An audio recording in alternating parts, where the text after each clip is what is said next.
Vishal, comparing New York to Silicon Valley, obviously, which is a better city to live in? New York any day. If you're from Mumbai, then New York. Do not even think about coming to Silicon Valley. Seriously, I thought you would like the nice weather. Forget the weather. There are barely any people here.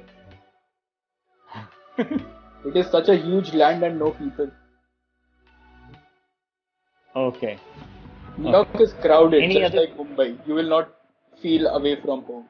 In Silicon Valley, you will just see land, weather, good trees, good scenery.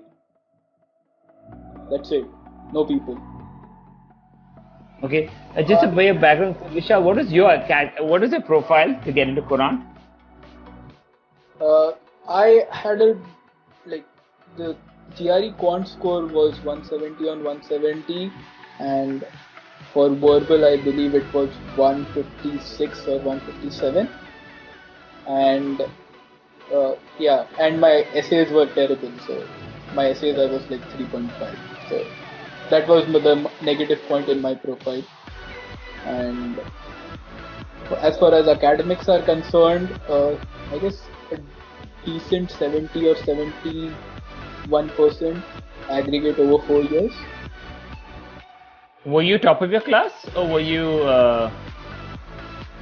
I was top of the class only in one of the semester, which I made sure my professor writes sentences in there. Okay. So you were in the top 5, top 10% of your class? No, I was always below. I was in the top only in one semester. I was never in top No, 5 means now. overall, you aggregate overall was in the top what percent of your class, if you had to guess?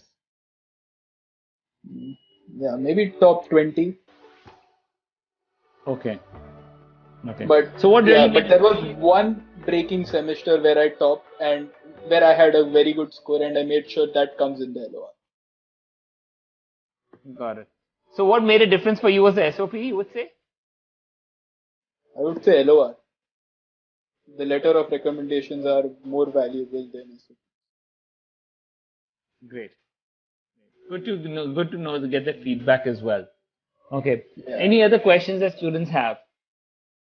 So what it seems to suggest is that you can apply to these schools if you're in the top 15% of your class, as long as you have a strong GRE score.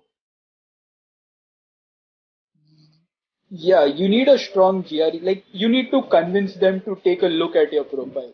Once you have convinced them to take a look at your profile, maybe through your GRE score or maybe through your academics, then the thing that will decide your admission would be your SOP and LOR.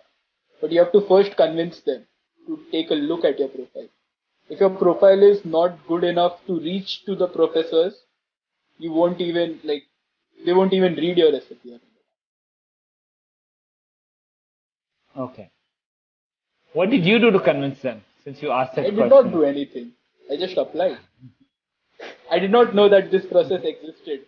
But when I reached NYU, I literally saw that they took this thing seriously. They were literally reading each and everything.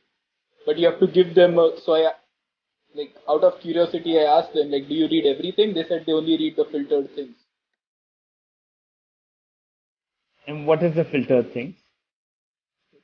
That was not revealed to me, but I'm assuming that there was some kind of filter after which the professors get to read what they have to.